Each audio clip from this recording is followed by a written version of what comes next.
Hello, and welcome to the Rabyd Atheist. I'm Rabyd, a former pastor turned atheist, now a compassionate anti-theist. Welcome to my channel. Feel free to like or dislike the video as you see fit, so feel free to hit those buttons.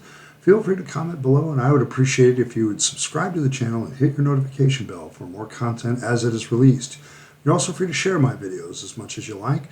The purpose of this channel is educational in regards to atheist and deconversion issues, and all the issues that might be related to those issues.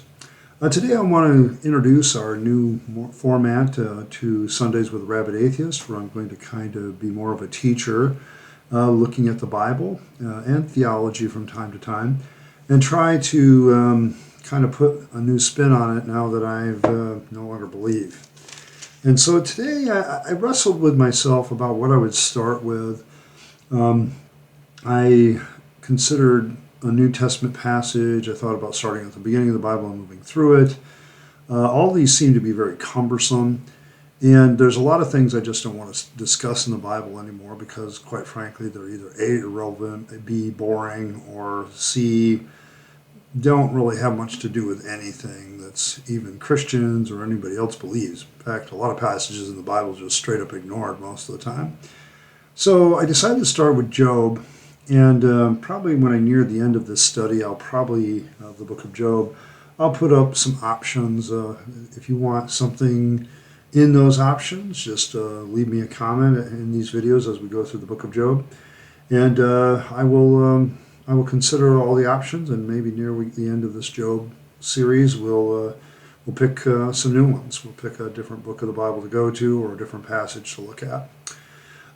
Today I want to just look at chapter 1. And I want to focus on the characters. Now, for all of you out there that are going to ask a few questions, I am not considering the book of Job as a historical book, although I will ask, there is a statement in the first chapter that I think bears on history briefly, but I'm not going to talk about that. My main issue is to look at each of these stories as the story unfolds, as literature. I'm not looking at them as whether they're historical events necessarily or not, unless that comes up. Did this event ever happen? With the case of the book of Job, it's probably the oldest text, very likely, of all the texts of Scripture. It's older even than the Pentateuch. It's older than the Torah. And so it's a tradition that's lasted for a long time. And the theme of the book, we'll get into as we go through it. But basically, we start out with this story that I'm going to relate to you in two parts this week and next week, and then we'll go through the book. I'll probably go through the dialogue between Job and his friends very quickly. I may do multiple chapters at a time because that part of the book isn't the part that most people focus on. There is a good dialogue between those two people. I always love it when people quote Job's friends, because the book, as ways to live your life, because the book literally says that all of Job's friends were wrong. Okay, so when you read this book and you know the ending of it is that when Job talks to his friends, when they open their mouth, they're wrong. Only the last guy, who isn't one of Job's three friends, seems to be declared to be right. So let's kind of get into this book. Job chapter 1. There was a man of the land of Uz whose name was Job, and that man was blameless and upright, fearing God and turning away from evil. 7 sons and 3 daughters were born to him.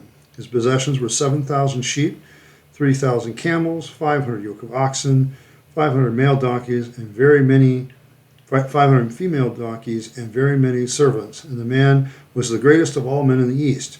His sons used to go and hold a feast in the house of each one on his day, and they would send and invite their 3 sisters to eat and drink with them. When the day of feasting had completed their cycle, Job would send and consecrate them, rising up early in the morning and offering burnt offerings according to the number of them all. For Job said, "Perhaps my sons have sinned and cursed God in their hearts." Thus Job did continually.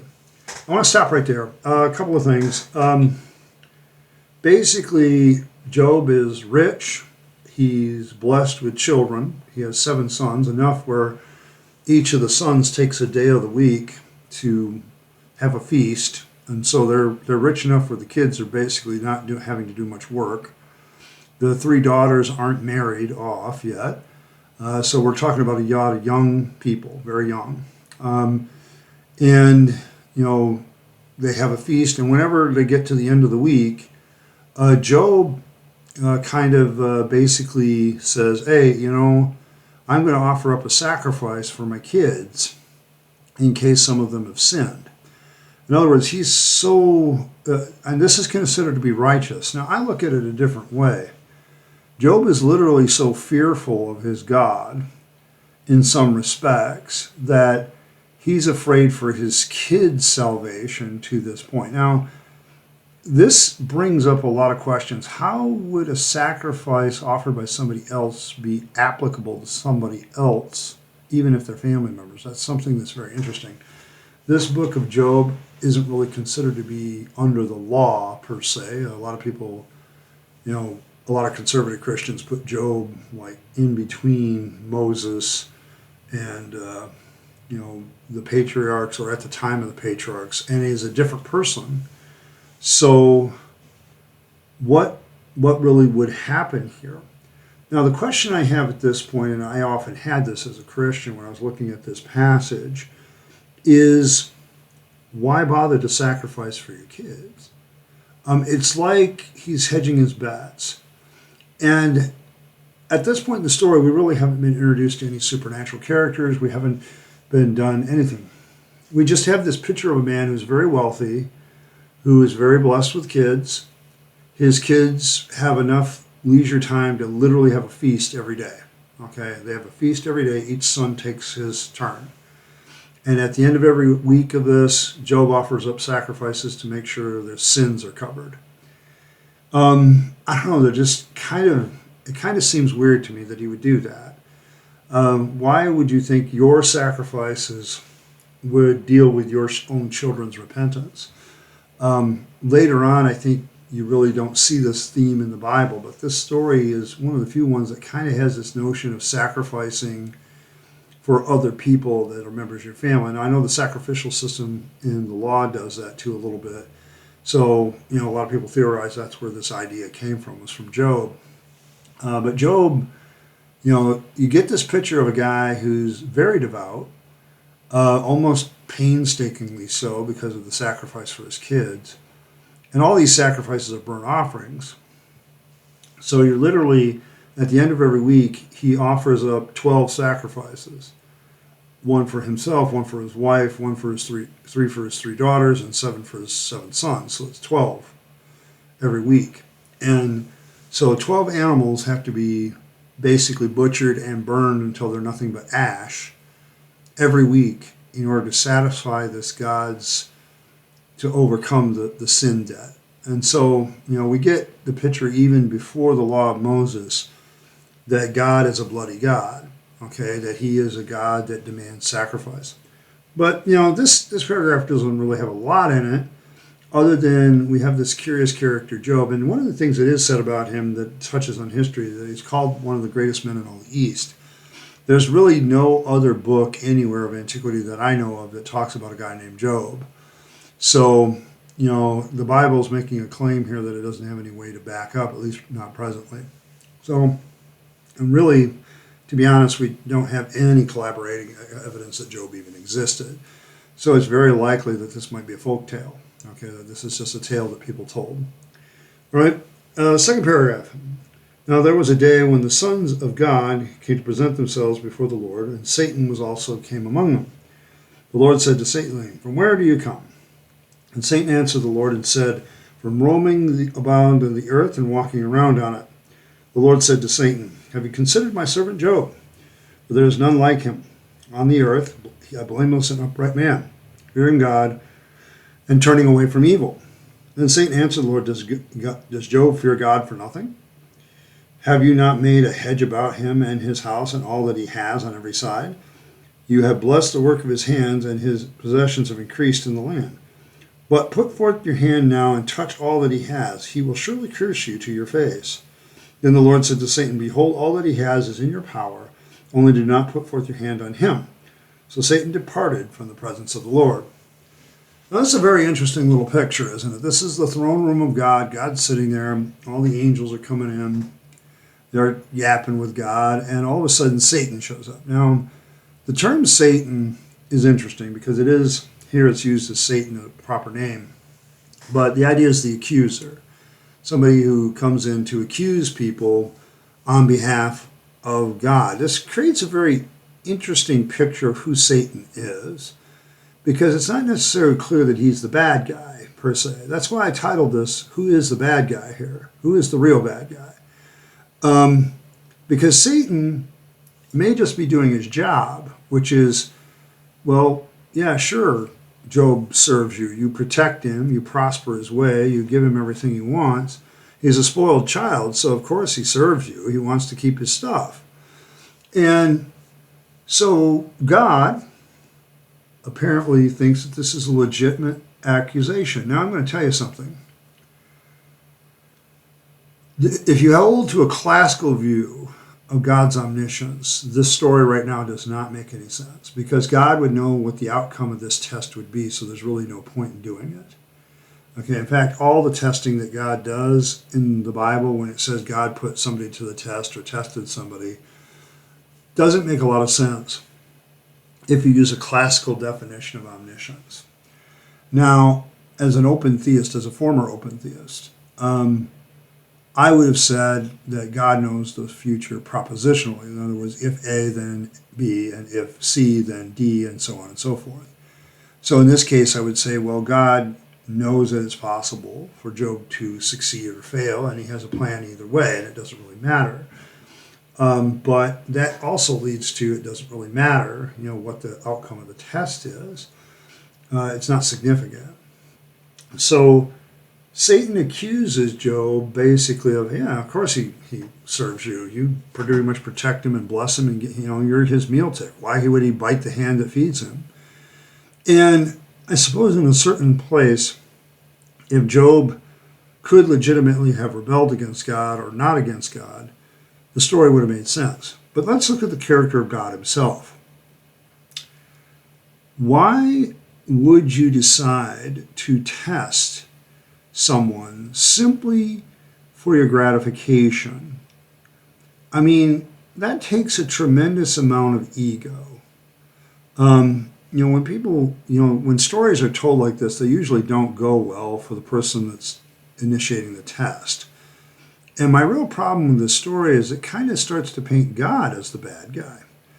Job is described as innocent. Satan is just bringing up a point. It's God in his sovereignty that has to act on that point, and he chooses to let Job be tested. Now, I have to, at this point, I say, okay, well, he's going to test him. What's he going to do? Take away his stuff and his possessions. But it gets worse, okay, because there's a lot of incidental, shall we say, collateral damage on this. Okay, because remember, it said that Job has a lot of servants. In his possessions, those servants are considered. His children are considered. Okay, and so God knows all this. The only thing God restricts is don't touch the man himself. Don't make him sick. Don't kill him. Don't do anything like that. But rather just touch everything that he has. And to me, it's like, why do you need to do this test anyway? If he's going to serve you because you were protecting, what's wrong with that? Okay, that seems to be pretty reciprocal. You protect him, he offers you worship. Although that kind of speaks a little bit to God's ego, I guess. He's kind of an egomaniac that always needs somebody worshiping him.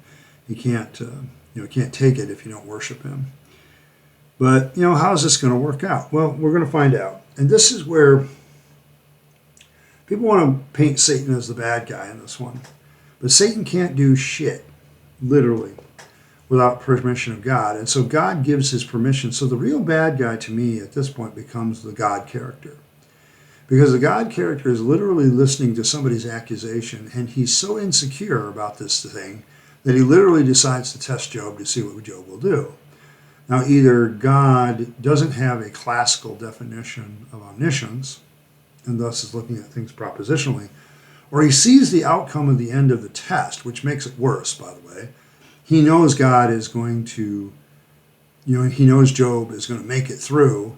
He can see that in his foresight. And so he's just going to let this run. And the question I have is, if you already know, what's the point of you allowing the test? What difference does it make if Satan is going to accuse Job of just following him because you protect him? So what? If you're a good God, you're going to say, well, I already know that he's going to pass your test, so go away, Satan. There's no point for you to even continue to accuse Job. But if we don't have a classical definition of omniscience, okay, that God knows things propositionally, then the test is genuine. But even then there's problems. Why would you do that to somebody just to prove a point? We're literally going to watch what happens to all of Job's stuff just for God to prove a point to Satan. How egotistical does it take for you to think that everything else is sacrificial as long as this one guy exalts you and continues to serve you, no matter what you do to him? Right? That's a little weird. That's just strange that a divine being that's supposedly superior in every way, including goodness and justice and everything else, would even test somebody like this, even if he wasn't sure of the outcome. What difference could it possibly make to God whether Job serves him or not, other than when he serves him, he should be grateful? But nope, we're going to beat the hell out of Job, and this is how we're going to do it.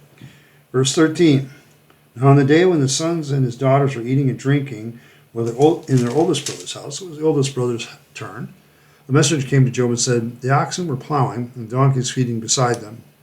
The Sabeans attacked and took them, and they also slew the servants with the edge of the sword.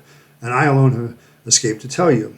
While he was still speaking, another also came and said, the fire of God fell from heaven and burned up the sheep and the servants and consumed them, and I alone have escaped to tell you. While he was still speaking, another came and said, the Chaldeans formed 3 bands and made a raid on the camels and took them and slew the servants with the edge of the sword, and I alone have escaped to tell you. And while he was still speaking, another also came and said, your sons and your daughters are eating and drinking wine in the oldest brother's house. And behold, a great wind came up from across the wilderness and struck the 4 corners of the house, and it fell on the young people, and they died. I alone have escaped to tell you. Under God's permission, we must never forget that God gave permission for Satan to do this. Satan has literally eliminated all of Job's servants except for 4 who were needed to be kept so they could be messengers to Job, so they could be delivered the news. He has lost all his oxen, all his sheep, everything, every animal he had, all the things of wealth that he had, every servant except 4. All 10 of his children are killed. All so God can test Job. But Satan did it. Satan couldn't have done it without God's permission. Anybody who has ever been a soldier or served in the military knows exactly what I'm talking about at this point. The fact that a soldier will kill in the name of their king, for instance, or whatever country they serve, it's done at the permission of the country. A soldier doesn't kill indiscriminately or he becomes a murderer. But if he's under the authority of somebody and acts in the authority of that nation, he is now a soldier, airman, whatever. And thus, if he kills, he's acting according to the will of somebody else. The fact of the matter is, God is the one who wanted this test. It was presented to him by Satan, but he decided to go along with it. And so Satan's kind of calling the shots, I suppose. No. God is. God wanted this test. And so all these people died and suffered. I mean, because it's not, it's not like this is described as peaceful. The only thing that seems to be instantaneously is when the fire of God comes from heaven and destroys shit. Everybody else is attacked by different people groups and killed by the sword. That's a slaughter. That's a massacre. God is literally watching as all these people are massacred just to prove a flipping point. There's nothing good about this. This God is not a good God. Because if he was a good God and truly pro-life, like a lot of conservative Christians being, he wouldn't allow this. No. He would have maybe said, okay, take all the oxen, all the animals, kill all them, but leave all the humans alive because, it's not right that they would suffer just so I could do this test. But he doesn't say that. He doesn't prevent it. This is a classic case of God giving permission for evil to happen. And then everybody wants to, well, God had his reasons. It doesn't matter to me. You have a whole bunch of innocent people that are not declared to be bad or evil in any way. They just happen to be connected with a guy named Job. And now they're all dead except for 4 of them who are needed as messengers to tell Job what happened. And how long do you think they're going to serve Job if Job's got nothing? They all delivered their message and they said goodbye. Okay, see ya. All right, he has nothing at this point. And I'm going to say it, there's a mentality in the people that wrote this book that is trying to get God off the hook because, it's Satan's fault because he accused him. But the fact is, Satan doesn't do shit in this story unless God gives him permission. And that's the problem. That makes God the bad guy in the story. And I'm going to maintain that God is a bad guy all the way through this story, and I think I can prove it. Because God has got an ego to satisfy in this story. And if he really was God and self-confident in himself, he wouldn't have needed the test. Even if he's thinking of the future propositionally, why would he need the test? Unless he's unsure. He's unsure of himself. He's unsure of his power. He's unsure of his position as God. This sounds like a monarch, a human monarch, not an all-powerful God. And it's almost like we're going to paint God in this picture of being allowed to do tests like this, so that later on, when I, as the monarch, a king on a throne somewhere over these people, I can be justified in doing the same, of giving somebody else permission to destroy and kill in my name as a test, to see if people will still follow me and still serve me. It's almost like they're trying to create that, doesn't it? So what's Job's reaction? Well, he says, then Job arose and tore his robe and shaved his head and fell to the ground and worshipped and said, naked I came from my mother's womb, and naked I shall return there. The Lord gave, and the Lord has taken away. Blessed be the name of the Lord. Though through all of this, Job did not sin, nor did he blame God. Now, I'm going to tell you something, what I think about the character of Job. He's a naive asshole in some respects. He's just naive, first of all. He's been a victim of horrible crimes here perpetrated by actual people. And he basically says, well, oh well. God treats him like shit for no reason other than to prove a point. And his response is, oh well, I had all this stuff, now I've lost it. I came into this world naked, I'll leave the same way, which is a true statement. It's like we come into this world with nothing, we'll leave with nothing. Okay, death is the great equalizer. But, he blesses God's name after God literally kills all these innocent people, including his own family. You can say, oh, well, Satan did it. Yeah, but Satan couldn't have done it without God's permission. So God is the ultimate decision maker here. He's God. And all of a sudden, we have a character named Job who is so tied up in his worship of God that he can't see that God has done him real dirty. There's no justice in this. None of these people were killed because they did anything wrong. They were killed to prove a point. If we had a tyrant today, if we had a dictator living in a country who killed a bunch of people in his country, took away a bunch of people, destroyed a bunch of possessions, to prove a point, we would consider him a tyrannical dictator. But somehow God gets a pass in the story. Well, I'm not going to give God a pass. He's a tyrannical dictator who has a bunch of innocent people killed to prove a point. And to me, that makes him the bad guy. I don't know who this God is, but whatever God he is, he's not a good one. He's not a God of justice. He's certainly not a good God of he's basically being like a mob boss. He protects Job until, one of his other fellow mob bosses says, hey, if you didn't protect him, he wouldn't worship you. And strikingly enough, Satan turns out to be wrong in the story. But God is still going to get after Job for something. But we'll talk more about that as we go through the book. Today I just wanted to let everybody know that this is a real weird story where somehow God gets off the hook simply because he's not pulling the trigger. But he's the one who ultimately authorized the pulling of the trigger. And so he's responsible for the massacre of literally thousands of people. And even though Satan is declared in all this to have done the killing, and we have 10 confirmed kills by Satan, plus whatever servant number there was, we just don't know.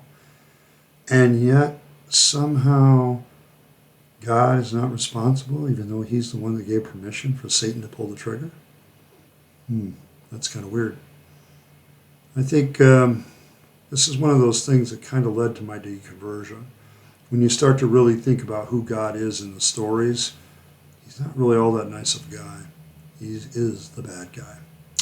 Well, any comments from the week to deal with? I don't really have any comments this week to deal with per se. There was a lot of talk on the whole Bible codes thing, and people are bringing up all these numbers and significant things in the KJV, and my response is, and how does that connect to the existence of God? Connect the dots for me. Well, it's not just coincidence. Well, even if it isn't just coincidence, it could still have been done by the people that translated the King James Bible. Doesn't mean that it's spiritual. How do you go from, there's an interesting little number trick here in this Bible, to this is inspired by God somehow? You see, that's the problem with all the doctrines of inspiration. Connecting the dots of how that works, the mechanics of how that works becomes a real problem. So, sorry, still not convinced. Few more questions about the moral argument, and I still am going to sit there and tell you, you have to prove the truth value of your premises. Logic will tell you if an argument is fallacious or unfallacious, but it won't tell you whether it's true or not. To do that, you have to establish the truth of all the premises, and then thus your proof of your conclusion is proven. And once again, you've got to define your terms. What do you mean? And the fact that people are loath to define their terms and prove the truth value, they just make these statements. And this is something I'll talk more about when I get to my overall reaction to all the philosophical arguments. But it's like, why is it that theists are so loath to define their terms and to prove the truth value of their premises? They are so loath to connect the dots, particularly in the moral argument between the existence of God and objective morality. You got to prove that those two are related somehow, that one is strongly related to the other. And the only way to do that is clearly define what you mean by objective morality, clearly define what you mean by God, and show the connection between the two of them. But you hem and haw, and you don't want to do either. So still kind of sitting there. Just the general comments and things like that. Not a lot. This week coming up, I'm going to let the voting continue until I get a clear winner. Right now, it's the ontological argument and the argument from experience are actually tied. So I'll keep the poll running for another couple of days, maybe until, late Monday or late Monday, Tuesday, and then I'll decide then if there's somebody, the polls are still open because I have a tie right now, and I'll even leave it open for enough votes for the other two that are on there that aren't leading the pack to maybe come forward and win there as well. That's pretty much it. I want to thank everybody for the success of the channel so far. The highest number of subscriber count I have is 980. That's only 20 away, although every once in a while I drop back down to 979. The watch hours is almost broken 2,700. Once it gets to that point, we're like 300. I messed up the math last time, but it'll be about 300 watch hours. And looking back a year ago, actually, I think I did a video and it got some time watched on this channel at that time. So we're kind of fighting against that. We're losing hours, but gaining hours, and it's just not another sum game. Once we get to a time where there's no watch hours that day, any watch hours will count. But we're getting very close to memberships and all that stuff, and I have all of you to thank for that. Yes, I wanted to deal with a comment. This is kind of off the cuff. Every once in a while I get a comment about video quality and what are you doing to improve sound and things like that. And right now I'm going to tell you what I'm using. Okay, I have an old laptop that was 2-year-old technology when I bought it 3 years ago. So that's my laptop. I have a camera that I bought recently that has the same video resolution as YouTube. So there's a pretty smooth transition there. And basically my microphone is the one on the laptop. So that's why the quality isn't the greatest. Excuse me. But that's kind of where I'm going once I start making money, is saving up that money to kind of start getting better equipment, getting some better editing software, things like that, just improving the channel. Probably at that point I'll probably create some sort of Amazon wish list, which probably I'll just put books on it. You can support that channel that way and get me books to read that you think might be interesting for me to discuss. I eventually will finish a book, and there'll be a book review every once in a while related to what I'm doing here. So, but I'm trying to work on a methodical way, being autistic, trying to work on a system and a method to keep my reading current and regular. So those are kind of the goals here, but the technology issue has come up a couple times, and I'm using very basic stuff. I know people that run channels using their phone, so I know I can do this. My lighting, I deal with basic lights. I do what I can. But I would love to have like a better setup someday, but that's going to take a little bit of money. And right now I just work at the world's largest brick and mortar retailer and take home a paycheck every 2 weeks for a full-time job there. So it pays the bills, and I have a little extra money to play around with, but not enough to like upgrade my technology. So that's kind of the first place I'm going to go. Once this channel gets monetized, we'll see, how much money I can generate to kind of upgrade my my equipment. So that's where I'm going. All right, well, I'm going to call it a day for this edition of Sundays with the Rabyd Atheist for the 10th of September, 2023, where we've talked about Job and in the beginning of the Job story, and we'll pick it up with chapter 2 next week.